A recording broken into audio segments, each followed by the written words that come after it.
My name is Madison, and I'm 31 years old. For 12 years, I've driven the same Toyota Corolla while quietly building a $75 million tech empire. Most people, including my status-obsessed family, have no idea. Tonight is our annual Thanksgiving dinner, where I'll endure their judgmental comments about my ordinary appearance. I've always believed in finding people who value me for myself, not my bank account. But sometimes, worlds collide in the most satisfying ways. If you've ever had to deal with judgmental relatives, let me know where you're watching from. Hit like and subscribe for more stories about standing your ground when it matters most. I grew up in a beautiful colonial-style home in an affluent Boston suburb. From the outside, we had everything: the luxury cars, the country club memberships, the European vacations. But inside those perfectly painted walls, warmth was scarce. My parents, Caroline and Robert, measured everything by its price tag, including their children's worth. From my earliest memories, our dinner conversations revolved around acquisitions, promotions, and which neighbor had just upgraded their summer home. My father would return from work, barely acknowledging my existence before launching into stories about closing deals. My mother spent more time arranging charity galas than attending my school events. Success in our family had a very specific definition: visible wealth, prestigious connections, and social standing. I was 12 when I discovered coding. My math teacher, Mrs. Hartley, noticed my aptitude for logical thinking and suggested an after-school computer club. The first time I made a simple program work, something clicked inside me. Here was a world where results mattered more than appearances. I was hooked. By high school, I was developing small apps for local businesses, while my parents pushed me toward more appropriate activities. Technology is for the help, Madison, my mother would say with a dismissive wave.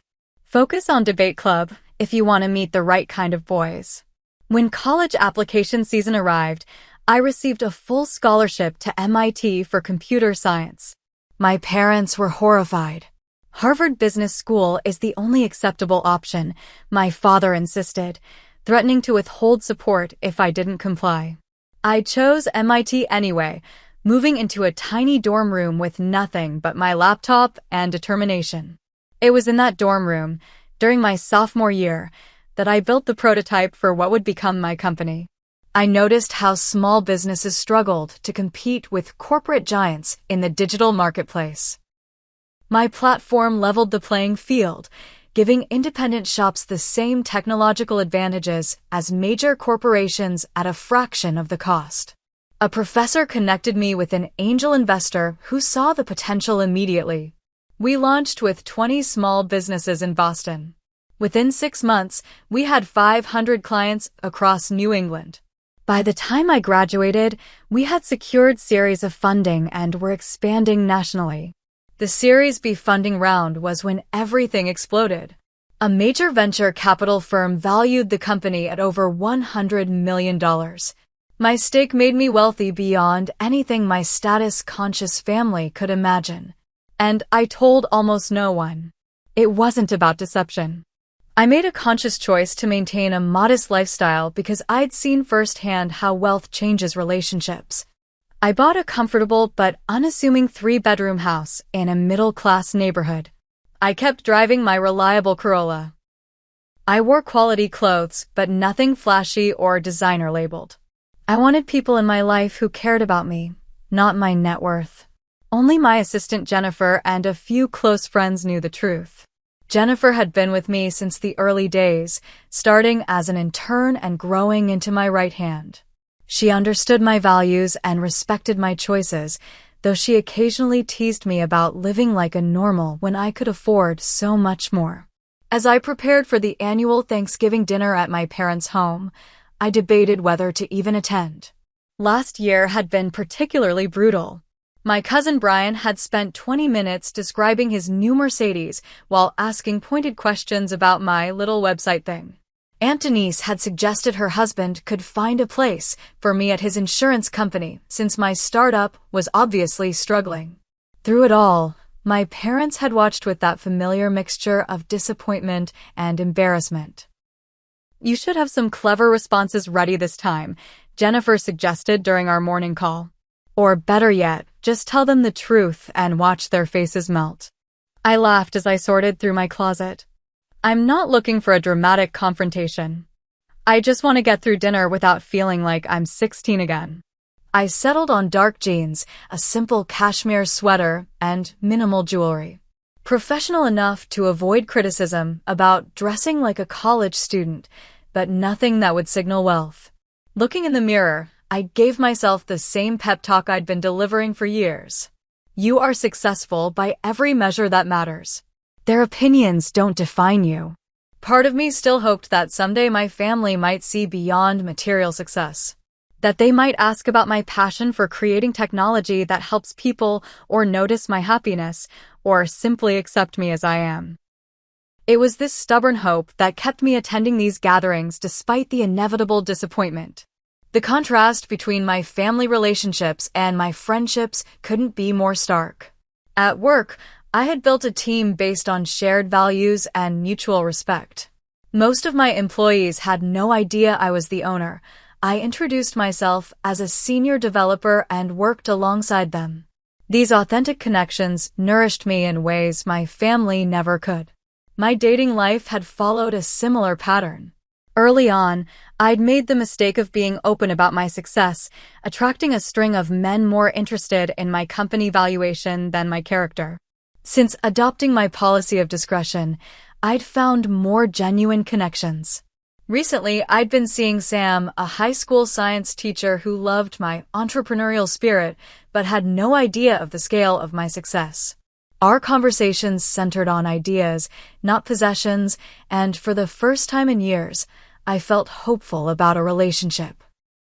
With one last glance in the mirror, I grabbed my keys and headed for the door. I could have called my driver and arrived in the company Tesla, but instead, I slid behind the wheel of my trusted Corolla. Some battles weren't worth fighting, and some truths would keep another day. For now, I just wanted to get through Thanksgiving with my dignity intact. The moment I turned onto my parents' street, my stomach tightened. Each house stood like a monument to affluence, with manicured lawns and professional holiday decorations already in place. My parents' colonial mansion, with its imposing columns and circular driveway, seemed to judge me before I even arrived. I pulled up behind a line of luxury vehicles, Brian's shiny new Porsche, Aunt Linda's Mercedes SUV, my father's Jaguar. The family valet, Thomas, approached my car with the same expression he wore every year, a mixture of pity and confusion at the aging Toyota in this lineup of European engineering. "Good evening, Miss Madison," he said, holding the door as I stepped out. "Hi, Thomas. How's your daughter doing at college?" I asked, handing him my keys. His surprise at being remembered as a person rather than a service provider was evident.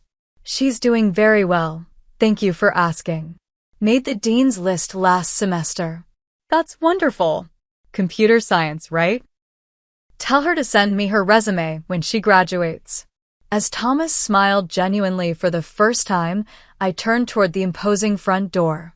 My finger hovered over the doorbell for several seconds before I finally pressed it, mentally donning my emotional armor. The door swung open to reveal my mother, Caroline, immaculately dressed in a designer outfit that probably cost more than most people's monthly rent. Her smile was picture perfect, not reaching her eyes. "Madison, darling, you've finally arrived," she said, air kissing near my cheeks. "Everyone's already here." The slight emphasis on finally, despite my being precisely on time, was typical. In our family, being exactly on time meant you were late.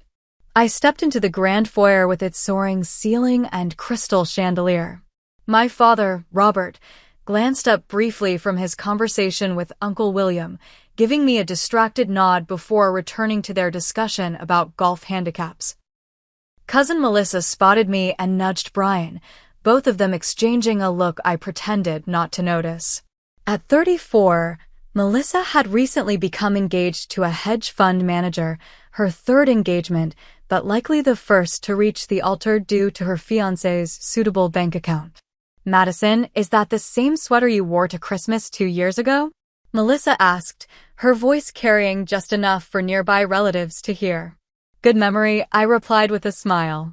It's comfortable and well made. I suppose that's economical, she said, emphasizing the word like it was a disease. Aunt Denise approached, cocktail in hand, eyes scanning me from head to toe. You've put on a little weight, haven't you, dear? But it suits you. You were looking so gaunt last time, we were all concerned. I hadn't gained an ounce, but this was Aunt Denise's way of establishing dominance early. Thanks for your concern. I've been focused on health rather than weight. So sensible, she said with a thin smile. And how is your little computer business? Still afloat. It's doing well, thank you, I said, deliberately vague. Uncle William joined us, glass of expensive scotch in hand. Madison, I was just telling your father about my friend's son who works at Google. Very impressive resume. He might be able to give you some pointers about what is it exactly that you do again? I run a technology platform that helps small businesses compete in the digital marketplace, I explained, knowing the explanation would be ignored as it had been countless times before. Right, websites and such, he nodded dismissively. Anyway, this young man started at $200,000 a year. Imagine that. Of course, he went to Stanford, not, where did you go again? MIT, I replied. Ah yes, the technical school, he said, as if I'd attended a local community college.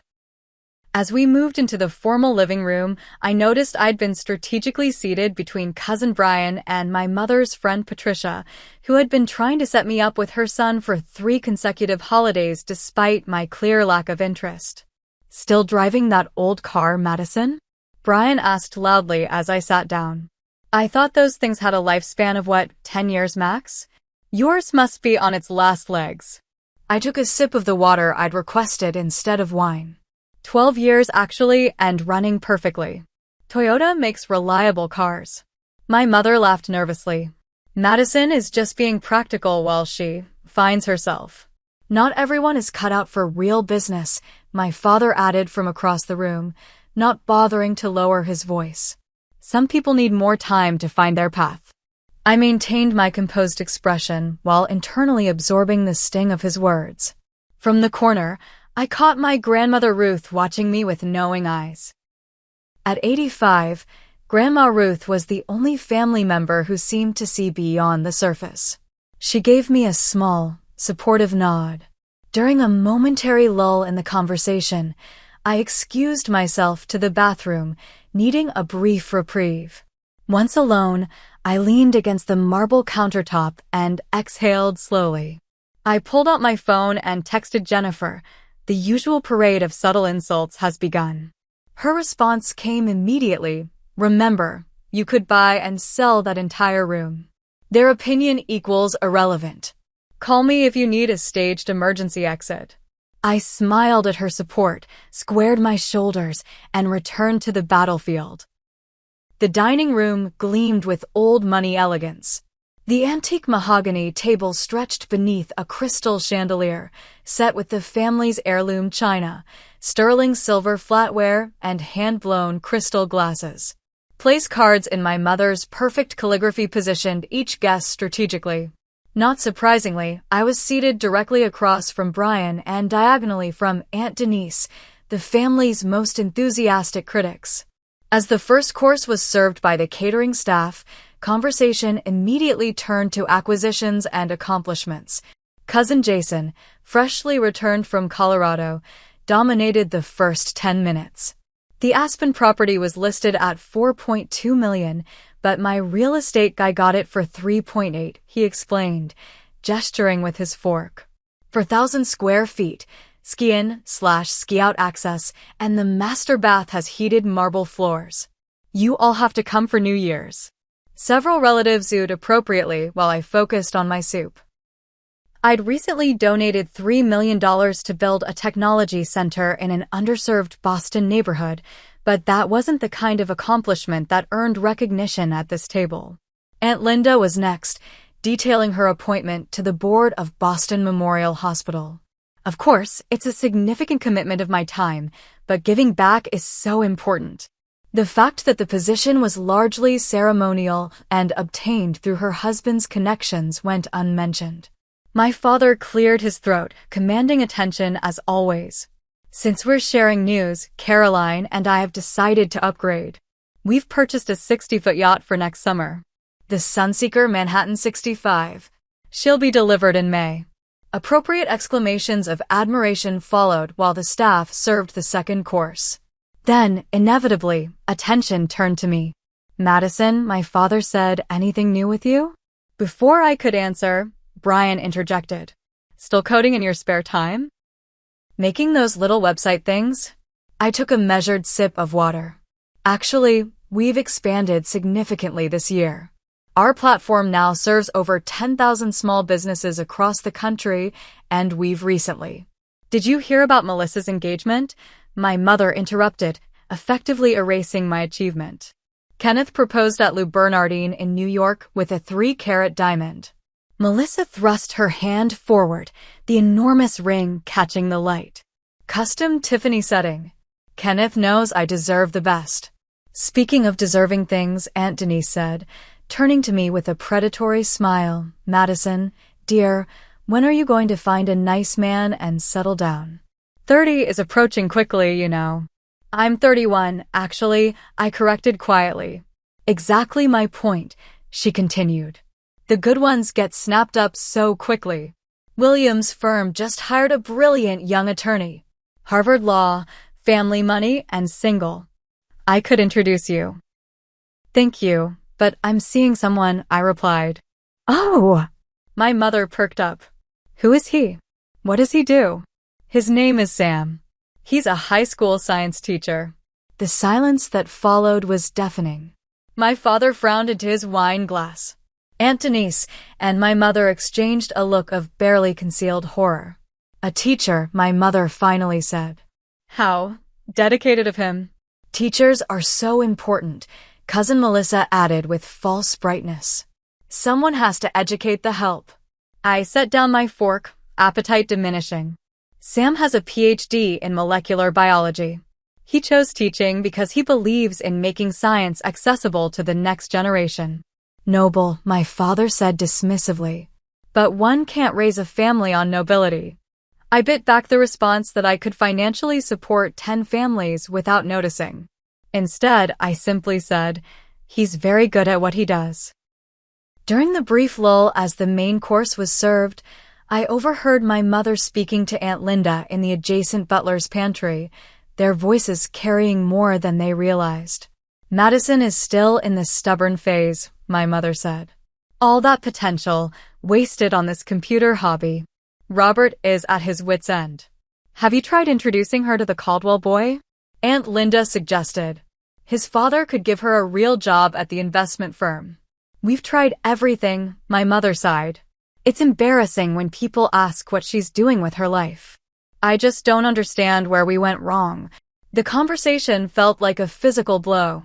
All these years, I'd known they were disappointed, but hearing them discuss me like a problem to be solved made the abstract knowledge painfully concrete. As I sat there, absorbing this fresh hurt, memories surfaced unbidden. The science fair in 7th grade, where I'd won first place, only to have the achievement overshadowed by Brian's soccer trophy presentation the same evening. My college graduation from MIT, summa cum laude, where my father had spent the celebration questioning my choice of major instead of congratulating me. The launch of my first successful app, which my parents had attended out of obligation, but left early to attend a neighbor's cocktail party. The pattern was clear and consistent.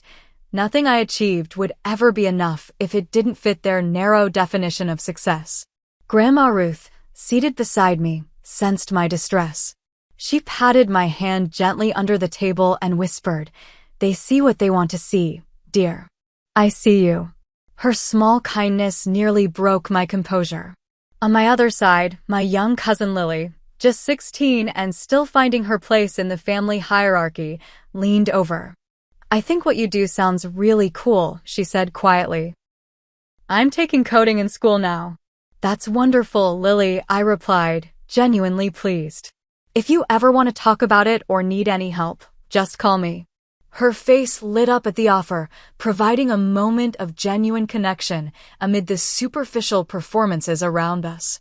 My rarely seen Uncle Henry, the family's black sheep who had chosen a career in academia over the family investment business, caught my eye from down the table and raised his glass slightly in a subtle show of solidarity.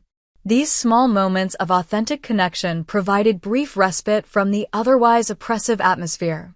As the meal progressed, I found myself questioning why I maintained this facade. I could end the charade with a few sentences, prove them all wrong, and watch their expressions change. The temptation was powerful, yet something held me back. Revealing my success wouldn't change who they fundamentally were. It wouldn't transform our relationships into the supportive family bonds I'd always craved. If anything, it would simply shift their interest from dismissal to exploitation. Besides, there was a principle at stake. I believed in being valued for who I was, not what I owned.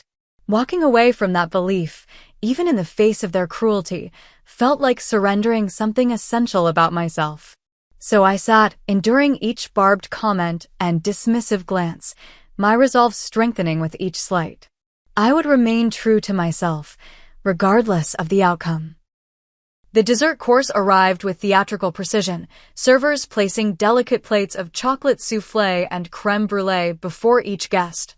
Crystal dessert wine glasses were filled with amber liquid that cost more per bottle than most people spent on a week's groceries. The dining room glowed with soft light from the chandelier and carefully placed candles, creating an atmosphere of refined elegance that contrasted sharply with the conversation. By this point, Brian had consumed enough wine to abandon even the pretense of civility. He leaned across the table toward me, his voice carrying despite his attempt at a conspiratorial tone. Madison, I've been meaning to ask. Don't you get tired of blending in with the masses? I mean, that sweater probably came from a department store, and you're still driving that economy car from college. I kept my expression neutral. I like my clothes, and my car gets me where I need to go. But don't you want more? He pressed, gesturing expansively around the opulent room. This is how successful people live. Not like, well, you know. Aunt Denise set down her dessert spoon with a delicate clink. Speaking of success, Madison, Williams' firm has several openings in their administrative department. Nothing fancy, but it would be a stable job with benefits. I'd be happy to put in a word. My mother, sensing potential embarrassment, quickly interjected. Madison is still figuring things out. She has that website business. App development platform, I corrected quietly. Yes, that, she continued without acknowledging the correction. It's just taking a bit longer than expected to gain traction. Melissa, perhaps feeling overshadowed by the attention directed my way, reached for the wine bottle. As she passed it toward Brian, her arm made a suspiciously deliberate movement, sending a splash of red wine directly onto my light-colored sweater. Oh! I'm so clumsy, she exclaimed with exaggerated dismay. And on your nice, what is that, cotton blend? As I dabbed at the spreading stain with my napkin, Brian snickered behind his wine glass. Maybe it's time for a wardrobe upgrade anyway. Although I guess some people just peak in high school. The table erupted in laughter, with the exception of Grandma Ruth and young Lily, both looking uncomfortable with the cruelty on display. The combined weight of the evening's slights pressed against my chest, making it difficult to breathe. I felt the familiar sting of tears threatening at the corners of my eyes, but refused to give them the satisfaction of seeing me cry. In that moment of raw vulnerability, I faced a choice: continue absorbing their barbs with dignified silence or finally stand up for myself. The tense silence stretched as I considered my response. Then, like divine intervention, my phone rang. The ringtone cut through the awkward moment, and I glanced at the screen to see Jennifer's name. I'm sorry, I should check this. It might be important, I said, preparing to step away from the table. Really, Madison? During dessert, my mother scolded. The reception is spotty in here, I explained, making a split-second decision. I'll put it on speaker so I can still hear if I step away. Before anyone could object, I answered the call and placed the phone on the table. Hello, Jennifer? Jennifer's crisp, professional voice filled the dining room. Ms. Madison, I apologize for interrupting your evening, but I wanted to confirm that your private jet is fueled and ready for your Tokyo meeting tomorrow. The executive team is assembled, and the contract documents for the $50 million acquisition are prepared for your signature. The silence around the table was immediate and absolute. I kept my expression neutral as Jennifer continued. Also, the CEO of TechVision called personally to follow up on your lunch last week. He's eager to finalize the partnership we discussed.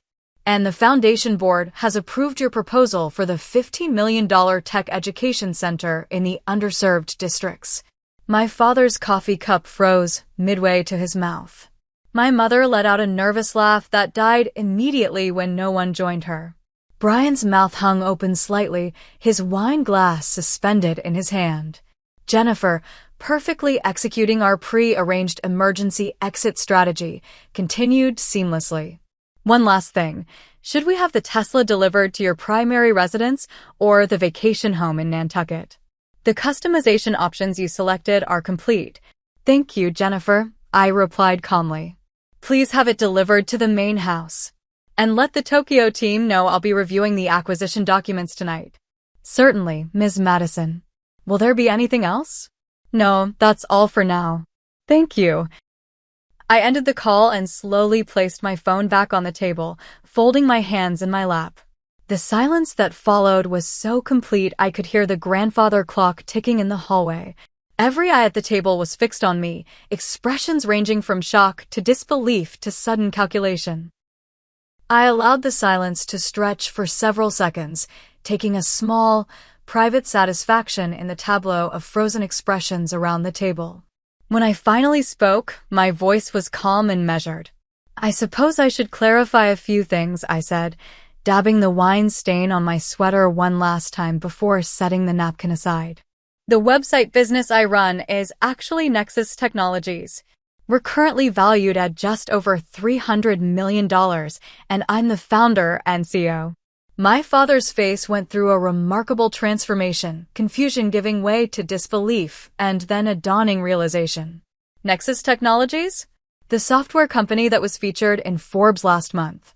The same, I confirmed. We're expecting to hit $500 million in valuation after our next funding round. But that's, you never said. My mother stammered, her social poise deserting her for perhaps the first time in her adult life. I've told you exactly what I do at every family gathering for the past 8 years, I replied evenly. You just never listened. I turned to face Brian directly. To answer your earlier question, yes, I still drive that economy car from college. I could buy a fleet of Porsches without noticing the expense, but I choose not to. The car serves its purpose, and I don't measure my worth by what I drive. Brian's face flushed red, his earlier confidence evaporating. I was just kidding around, you know that. Were you? I asked. Like you were kidding around when you told everyone at my college graduation party that computer science was for people who couldn't handle real business? Before he could respond, I addressed Aunt Denise. Thank you for the offer of an administrative position at Uncle William's firm.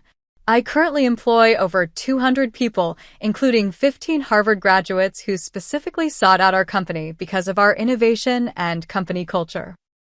But I appreciate you thinking of me. Her mouth opened and closed without producing sound, resembling a fish suddenly finding itself on land. I turned to my father, maintaining the same calm tone. Dad, in the 8 years since I founded my company, you've never once visited our offices. They're 20 minutes from your downtown meeting spots. I've invited you to every major launch and milestone celebration. You've always been too busy.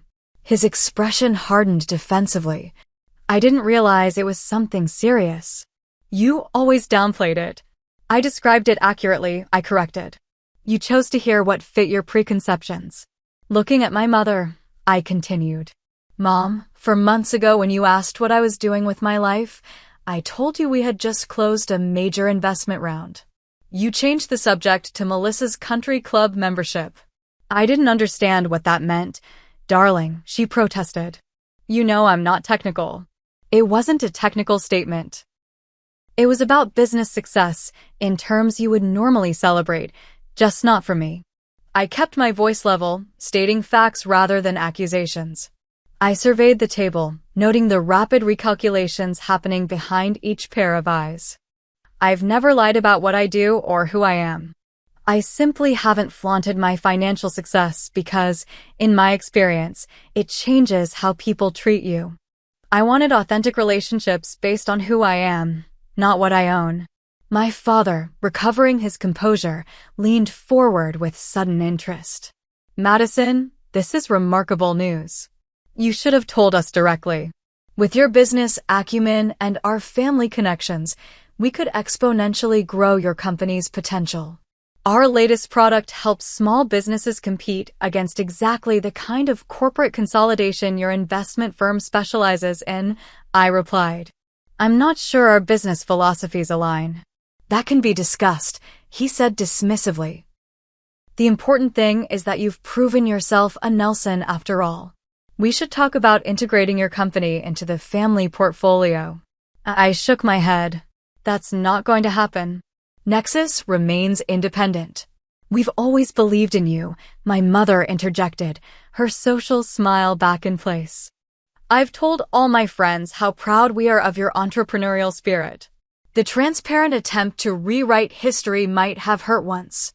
Now it's simply confirmed the wisdom of my choices. I built this company without family connections or support, I said. Our success comes from creating technology that empowers rather than exploits. We've helped thousands of small businesses compete in markets previously dominated by corporations. Our foundation provides tech education in communities that have been systematically excluded from the digital economy. Brian leaned forward eagerly. You know, I've been working on a business plan myself. Revolutionary concept. I'd love to pitch it to you sometime, get your expert opinion. Aunt Denise nodded enthusiastically. What a clever strategy, Madison, keeping your success quiet. Very shrewd. One by one, family members who had dismissed me minutes earlier now attempted to align themselves with my success. The sudden shift would have been comical if it weren't so predictable. I took a sip of water before addressing the table again. I'm not sharing this information to impress you or to change our relationships overnight, but going forward, I would appreciate honesty. If my choices don't make sense to you, ask me about them rather than making assumptions. If you're interested in my work, engage with what I actually do rather than what you think I should be doing. Of course, darling, my mother said quickly. We're family, after all. Being family should mean support and acceptance, I replied. It should mean celebrating each other's authentic paths, not just the ones that match preconceived notions of success. I turned toward Grandma Ruth, whose eyes twinkled with quiet pride. Some of you have consistently shown me kindness and genuine interest, regardless of what you thought about my career or financial status. That means everything to me. Grandma Ruth reached over to pat my hand. I always knew you were special, dear. Though I admit I didn't realize quite how special. Young Lily beamed from her seat. This is the coolest thing ever. Can I intern at your company next summer? We'll definitely talk about it, I promised with a genuine smile. Looking back at the adults, I continued, I'm open to building more authentic relationships with all of you, but it has to be based on mutual respect. I won't pretend to be someone I'm not to make others comfortable, and I won't measure my worth or anyone else's by their possessions or status symbols. I deliberately didn't issue ultimatums or dramatic declarations about cutting people off. Instead, I simply established clear expectations for how I wished to be treated going forward, leaving each person to decide whether they could meet those expectations. As the dessert plates were cleared in uncomfortable silence, I decided against prolonging an already eventful evening. I should head out, I said, rising from my chair. I really do have an early call tomorrow. The protests were immediate and predictable. But you just got here, my mother insisted, though we'd been at the table for over 2 hours. You can't leave now, my father added. We have so much to discuss about your business ventures. Another time, I promised, though we both knew the likelihood of that conversation happening on equal terms was slim. I made my way around the table, saying polite goodbyes to each family member. The interactions had transformed from dismissive to deferential in the space of 15 minutes, with several relatives pressing business cards into my hand. When I reached Grandma Ruth, I leaned down to give her a proper hug. I'm sorry I didn't tell you, I whispered. Nonsense, she replied. You had your reasons. But I expect a proper visit soon where you'll tell me everything. Promise, I agreed. Lily approached shyly.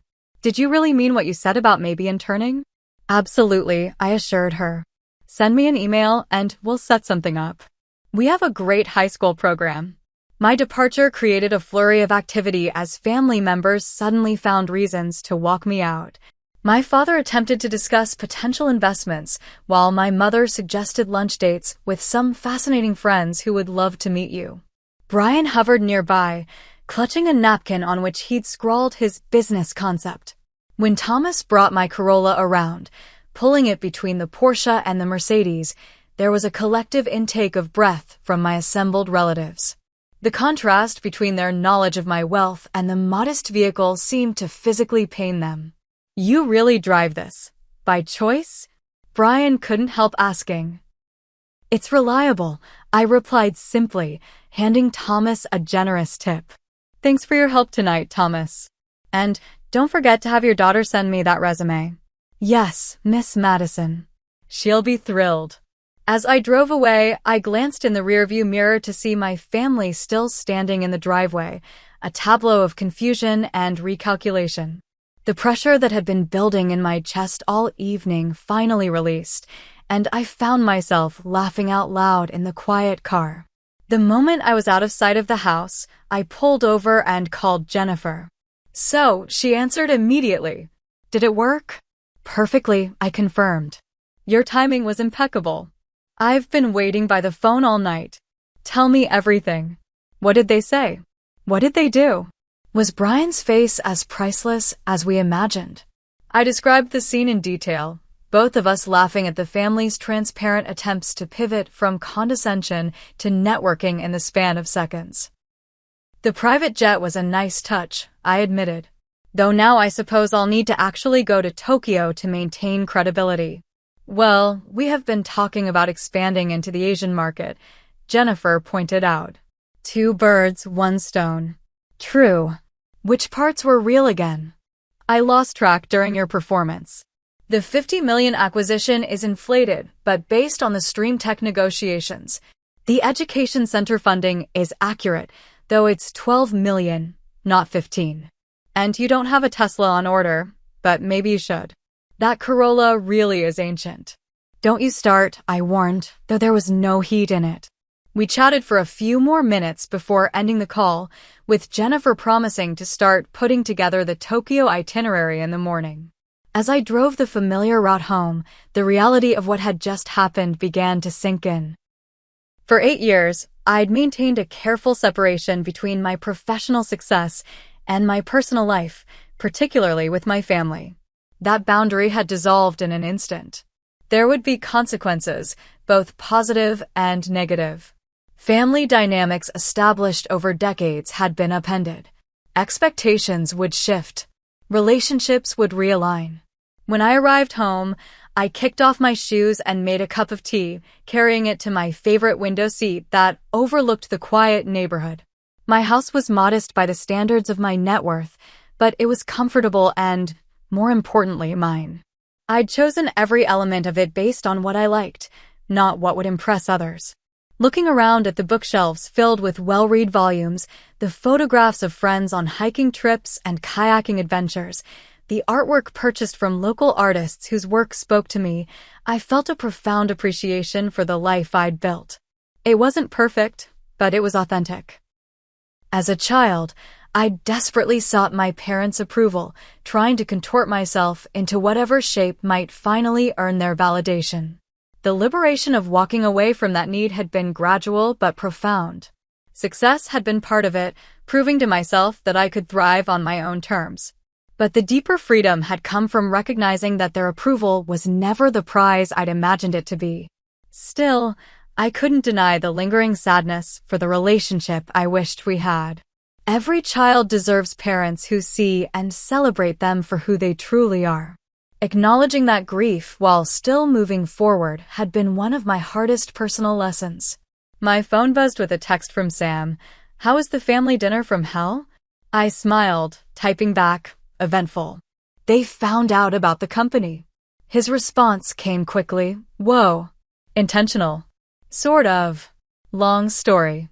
Call tomorrow." "Definitely. Hope you're okay." For what it's worth, I think you're amazing, successful tech CEO or not. His message warmed me in a way the entire evening with my family hadn't. Here was someone who knew me, the real me beyond titles and bank accounts, and valued what he saw.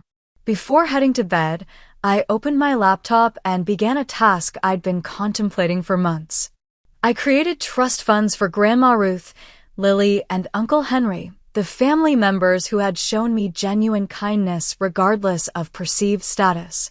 They would never want for anything, though I would need to find the right way to present this gift without creating dependence or obligation.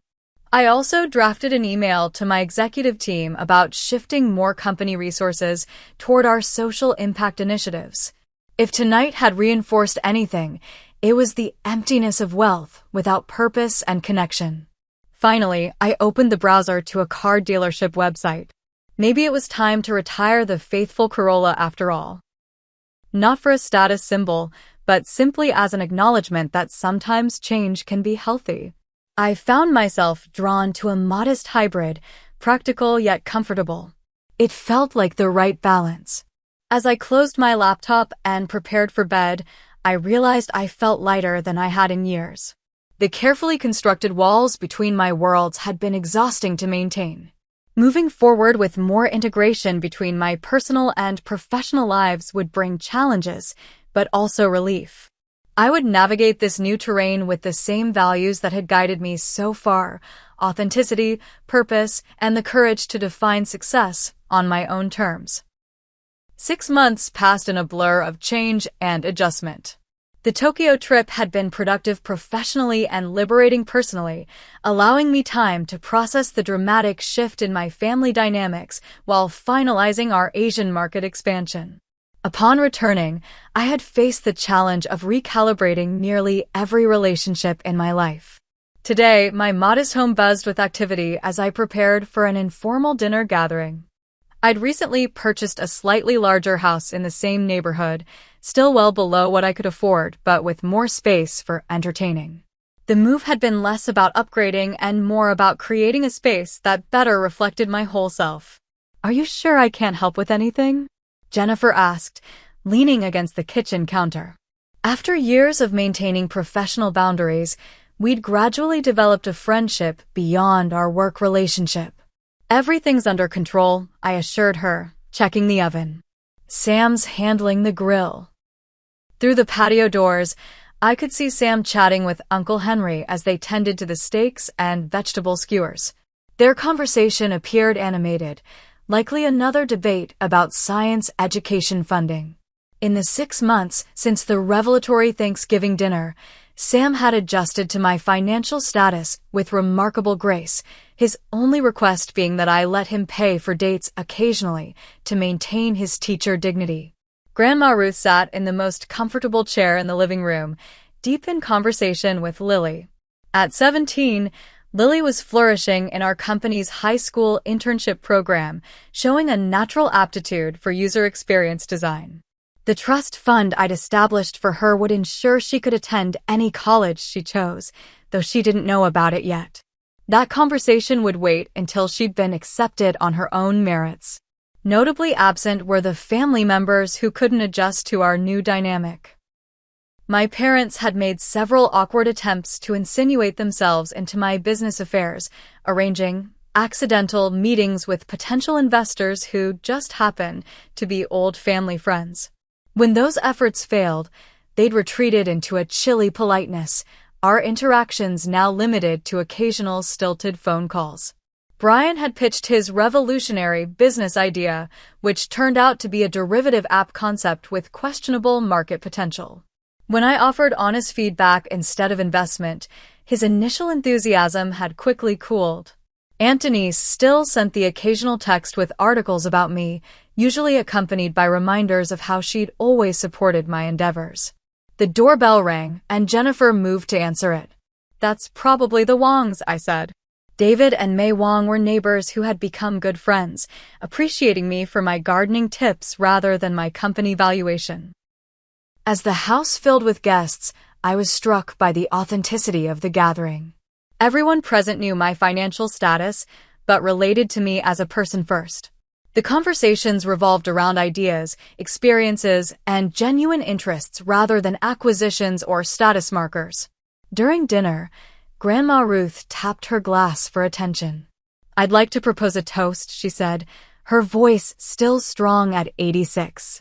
To Madison, who reminded this old woman that true wealth isn't what you have, but who you are. To Madison, the table echoed, raising their glasses.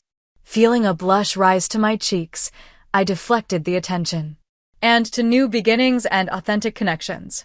Later, as dessert was being served, Lily approached me with her laptop. "Can I show you something?" "It's the project I've been working on at the internship." "Of course," I said, making room beside me. She opened a prototype for an app designed to connect lower-income students with professional mentors in various fields. "I was thinking about what you said about technology creating access and opportunity. What do you think?" "I think it's brilliant," I said honestly, immensely proud of her growth. "Let's talk to the development team about allocating resources to build this out properly." Her face lit up. "Really? You think it could actually launch? With you leading the project?" "Absolutely." As the evening wound down and guests began to depart, Sam found me in the kitchen, loading the dishwasher. "Successful night," he observed, wrapping his arms around me from behind. "Definitely better than my last family dinner," I agreed, leaning into him. "Speaking of family," he said, a hint of nervousness in his voice, "my parents are visiting next month." "They'd love to meet you." "I'd like that," I said, turning to face him. "Fair warning. They're simple people." Dad worked 40 years at the same factory. Mom was a nurse. Their retirement condo in Florida is the fanciest thing they've ever owned. "They sound wonderful," I said sincerely. "Will they be uncomfortable knowing about?" I gestured vaguely at my life circumstances. Sam laughed. "Mom will probably ask if you need help with your tax returns. Dad will want to make sure your car is properly maintained and your investments are diversified. But mostly, they'll just want to know if you make their son happy." "And do I?" I asked, suddenly feeling vulnerable. "More than I ever thought possible," he replied, kissing me softly. After the last guest had departed and Sam had gone home, we were taking things slowly.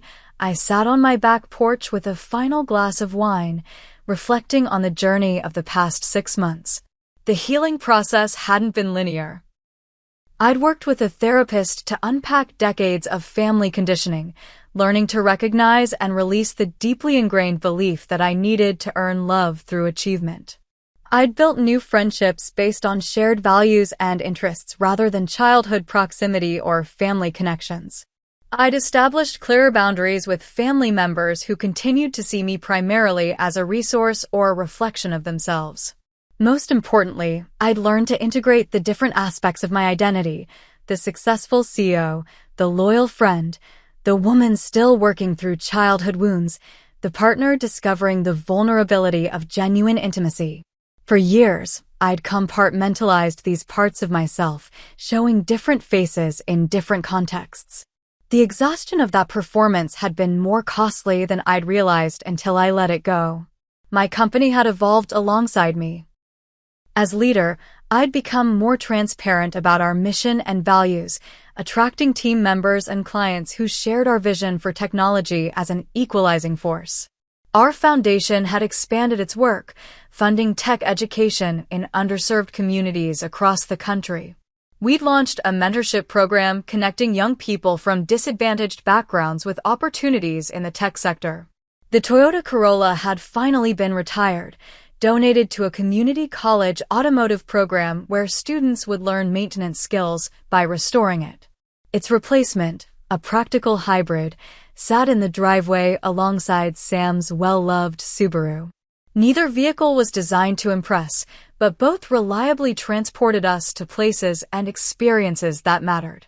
As I watched the stars emerge in the night sky, I reflected on the true nature of wealth and success. Financial resources provided freedom and opportunity, certainly.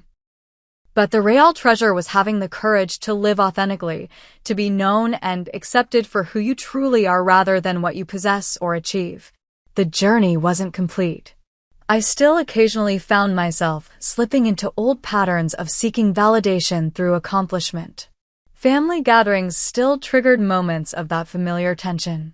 But with each authentic connection, each decision aligned with my values rather than external expectations, the path forward became clearer. True freedom, I discovered, wasn't found in proving others wrong or right. It wasn't in accumulating resources or accolades. It was in the liberation from needing others to validate your worth. It was in the quiet confidence of knowing yourself and living in alignment with that knowledge, regardless of who understands. As I considered the evening just past, filled with genuine laughter and conversation, I felt profound gratitude. The painful Thanksgiving revelation had been necessary catalysis for this more integrated life. Sometimes walls need to come down before something better can be built. How do you measure your success?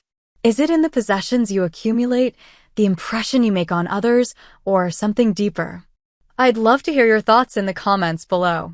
If this story resonated with you, please like, subscribe, and share with someone who might need to be reminded that their worth isn't determined by others' opinions.